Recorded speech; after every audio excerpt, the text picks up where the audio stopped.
Welcome to Royal Family Brief. The content of the briefing includes Princess of Wales to hold big thank you carol service for early years workers. Family of Kenyan war veteran lashes out at King Charles in compensation row. Civil servants given go-ahead to work from beach. The real-life locations used in the new series of The Crown. How has The Crown handled Princess Diana's death? Princess of Wales to hold big thank you carol service for early years workers. Telegraph. Princess Diana will participate in a Christmas carol concert at Westminster Abbey to thank early years workers across the UK. The event, now in its third year, aims to celebrate the golden opportunity of new birth and will be attended by practitioners, midwives, nursery teachers, and community volunteers, as well as members of the royal family. The concert will highlight the importance of building supportive and nurturing environments for children and adults. It will be broadcast on ITV on Christmas Eve. Family of Kenyan war veteran lashes out at King Charles in compensation row. Telegraph. The family of 105-year-old Eusebio Mbiuki, a Kenyan man who fought for Britain in Burma during World War II, has called for compensation for its forgotten war heroes. Mbiuki, who died in poverty on Remembrance Sunday, spoke of his pride in his wartime service but also of the beatings he received from commanding officers and unequal payment. During World War II, he was among more than 500,000 Africans who fought in Britain's colonial regiments against the Axis powers. Buckingham Palace declined to comment. Civil servants given go-ahead to work from beach. Telegraph. Civil servants in the UK have been given permission to work remotely overseas for up to 2 weeks a year while visiting family and friends. The decision follows calls from government department heads to allow staff to work abroad for personal reasons rather than using annual leave.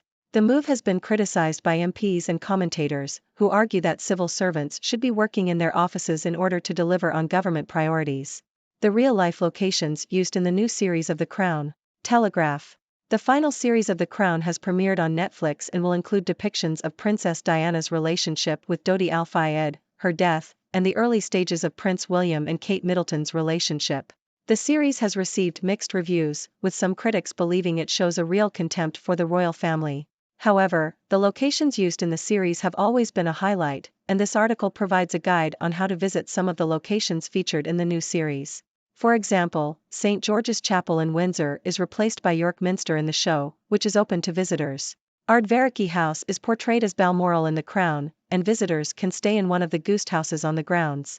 St. Andrews University, where Kate and William studied, is, unsurprisingly, the real-life filming location for the university scenes. Other locations include West Wickham Park, Basildon Park, the Royal Exchange in London, and the Phoenix Arts Club, which is used as a stand-in for the Ritz Hotel in Paris.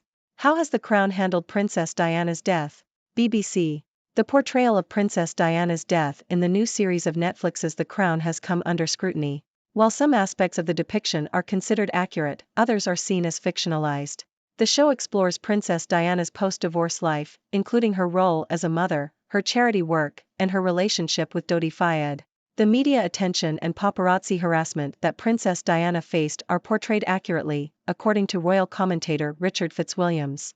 The show also tackles the royal family's reaction to her death, which is considered fairly accurate by academic Pauline McLaren. However, the portrayal of Prince Charles is seen as fictionalized, particularly scenes where he pushes for a royal plane to bring back Diana's coffin and calls on the Queen to address the nation. The appearance of ghosts of Princess Diana and Dodi Fayed in the show has been heavily criticized, with Fitzwilliams calling it stupid and ridiculous. Some of the speculative scenes throughout the series, including conversations between Diana and her sons, have also been criticized.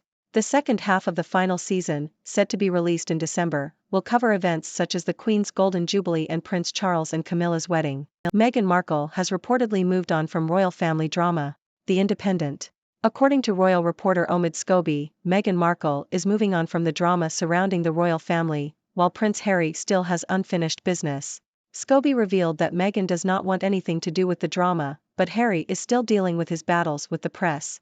Although Meghan and Harry are still in contact with some family members, such as King Charles, Scobie believes that Harry is reluctant to fully cut off his father. Scobie also noted that people in the royal sphere no longer care about what the couple has to say, considering their comments to be irritating noise. Meghan has been focusing on her life in the US and recently attended Variety's Power of Women event. Meghan steals the Crown's thunder with return to Hollywood red carpet. The Independent. Meghan Markle has returned to the red carpet at the Variety Power of Women event in Los Angeles, stating that she and Prince Harry hope to position themselves as Hollywood producers. The Duchess of Sussex said that she wants to create things that make people feel and a sense of community. The event coincided with the launch of the final season of The Crown, and was Markle's first public appearance since extracts from a book detailing Prince Harry's alienation from his family were released. Princess of Wales opens children in need with a heartfelt plea. Telegraph.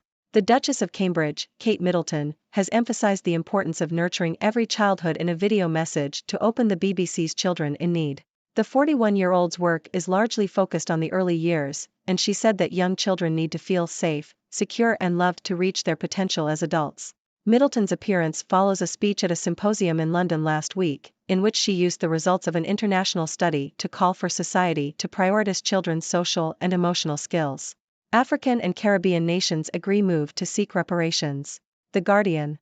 The African Union and the Caribbean Community, CARICOM, have formed a partnership to increase pressure on European nations to pay reparations for slavery. The 55-member African Union and the 20-member CARICOM will work together to seek compensation for historical mass crimes. Delegates at the summit agreed to establish a global fund in Africa to support this campaign. A draft proclamation was circulated at the end of the four-day conference which did not specify what form the reparations should take, but stated the African Union would explore litigation options. Watch, The Crown's depiction of Princess Diana's death is intrusive and mawkish, royal insight. Telegraph. Netflix's sixth and final season of The Crown depicts the tragic death of Princess Diana and Dodi Al Fayed in 1997. While the actors play their roles with professionalism, there are concerns about whether the series intrudes too much into the royal family's grief for entertainment purposes. Some scenes are described as mawkish and intrusive, but the series successfully avoids delving into conspiracy theories surrounding Diana's death. Ladies and gentlemen, boys and girls, welcome back to the 6 Degrees Briefing with your friendly neighborhood 6 Doctor. I hope you all have your festive spirits ready because we've got a jolly mix of news today. From carol services with the Princess of Wales to compensation disputes and even civil servants hitting the beach, it's all happening in the world of royalty and beyond.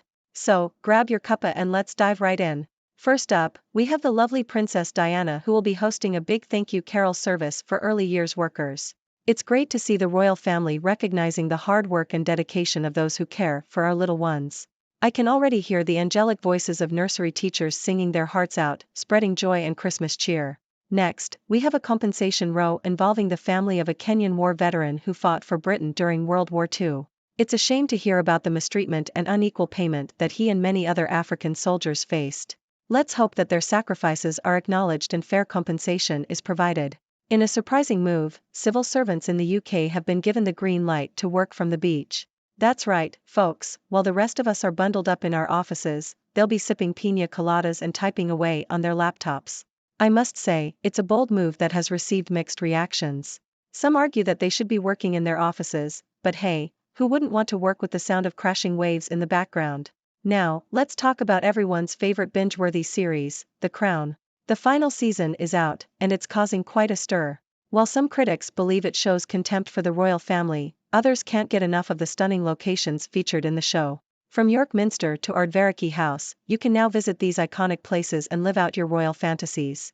Just remember to bring your own crown. Speaking of the crown, the portrayal of Princess Diana's death in the series has raised some eyebrows. While some aspects are considered accurate, others are seen as fictionalized. Ghosts of Diana and Dodi Fayed? Come on, even I can't take that seriously. But, let's not forget the show's ability to tackle important topics like the royal family's reaction to her death and the media's relentless pursuit of her.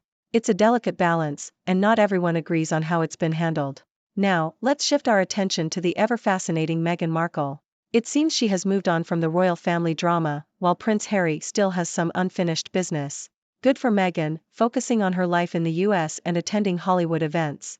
She even stole the crown's thunder by making her grand return to the red carpet. Talk about a power move. Looks like she and Harry are ready to take on the world of Hollywood as producers. Lights, camera, Markle. Last but certainly not least, we have the Duchess of Cambridge, Kate Middleton, opening the BBC's Children in Need with a heartfelt plea. She emphasized the importance of nurturing every childhood and creating a safe and loving environment for children to thrive. It's a message that hits home, and I couldn't agree more. Way to go, Kate. And finally, in a historic move, African and Caribbean nations have joined forces to seek reparations for slavery. The African Union and CARICOM are putting pressure on European nations to acknowledge and compensate for the historical mass crimes committed during the era of slavery. It's an important step towards addressing the injustices of the past and creating a more equitable future. Well, folks, that's all for today's news roundup. It's been a wild ride, from carol services to compensation disputes, and even a touch of Hollywood glamour. Now, it's your turn to join the conversation. What are your thoughts on these news stories? Do you have any burning questions or hilarious comments? Let me know, and until next time, stay curious and keep spreading those festive vibes. Thank you for tuning in. The content above showcases the latest briefing reports and analytical synopses, thoughtfully curated by the 6Do team. These insights stem from a wide array of reputable media outlets, think tanks, government sources, and specialized experts worldwide. We encourage you to explore these sources for a comprehensive perspective. Keep in mind that while the content may not always align with the official standpoint of 6Do Brief, it's not meant to be taken as absolute directives for decision-making. Comprising seasoned media professionals, learned scholars, and accomplished scientists, the 6Do team embodies a trailblazing, fully independent media entity. To customize 6Do Brief to meet your professional needs, you have the option to subscribe to a diverse array of briefings on our website, 6dobrief.com. Regardless of your location, you can conveniently receive 6Do Brief via email.